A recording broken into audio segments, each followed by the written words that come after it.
Welcome to Want More with Dr. Moore, the criminologist of the Bay, where we bring you stories and insights from the intersection of justice and society.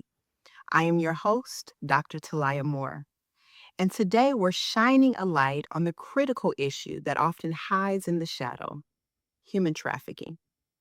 January is National Human Trafficking Prevention Month, a time dedicated to raising awareness about the issue, the prevalence, and educating the public on the presence of human trafficking nationwide. In recognizing the fact that human trafficking takes place, we also want to recognize the organizations that are dedicated to working with victims and survivors of human trafficking as well. So, what is the story behind Human Trafficking Prevention Month and how was it created? Let's take a moment to reflect on the historical context. This dates back to 2000, more than 20 years ago. The Trafficking Victims Prevention Act, or TVPA, was passed. This landmark legislation was the United States' commitment to fighting human trafficking, both on the home front as well as abroad. Then fast forward to 2010 when President Obama proclaimed January as National Slavery and Human Trafficking Prevention Month. This was a very powerful move. Not only was it something that signified the presence of human trafficking, but also garnered national and global attention to the United States' stance against human trafficking. Human trafficking really is not just a distant issue. Oftentimes we think that it's happening over there or in other countries or in other states or to other types of people. But in actuality, it is happening here in our country, in our states, in our cities, and people that you know may be victims to this as well. In fact, the Bay Area is a hot spot for human trafficking, and this is something that people may not be aware. Oftentimes, victims may have their initial contact with the trafficker. They could be as young as 10 or 11 years of age. And so they expose them to the life here locally, San Francisco, Oakland, maybe up to Sacramento. And once the grooming has been perfected, then you may see human trafficking victims then go to other spaces where for sale is hot on the menu.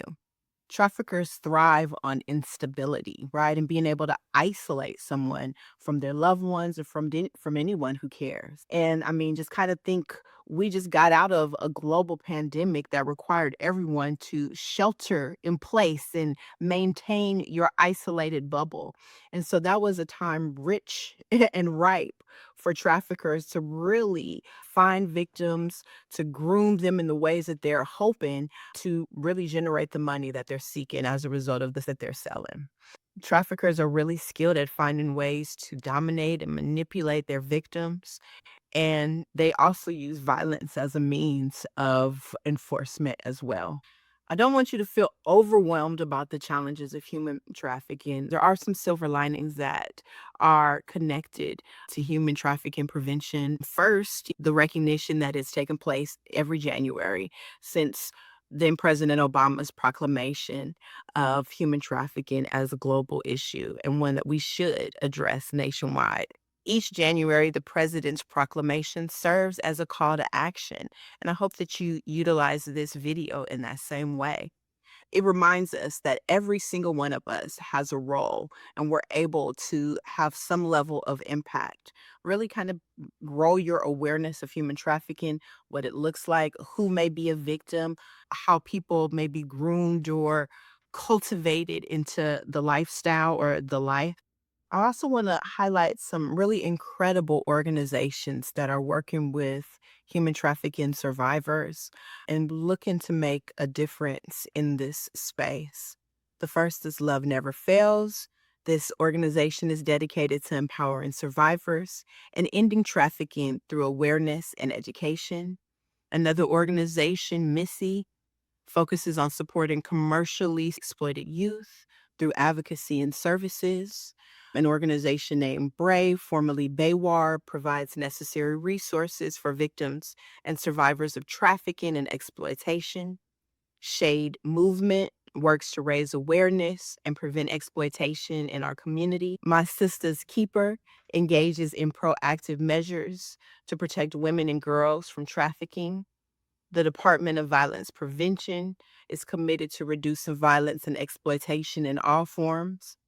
The Alameda County Family Justice Center offers a safe haven for victims and their families. And lastly, the Family Justice Center Network, a nationwide network of services really dedicated to working with victims of assault, human trafficking, as well as the families of these victims. These organizations, alongside countless other individuals, are dedicated advocates working to support victims in their plight to flee from these circumstances, and really are also working to hold those traffickers accountable for their actions. As we move through January, let's commit to being vigilant, learn the signs of trafficking, engage in conversations, and share resources. Together, we can create a safer world for everyone. Thank you for tuning in to Want More with Dr. Moore, the criminologist of the Bay. If you found this episode informative, please like, share, subscribe, and also share a comment. Until next time, educate, empower, and enact the changes you want to see. Want more.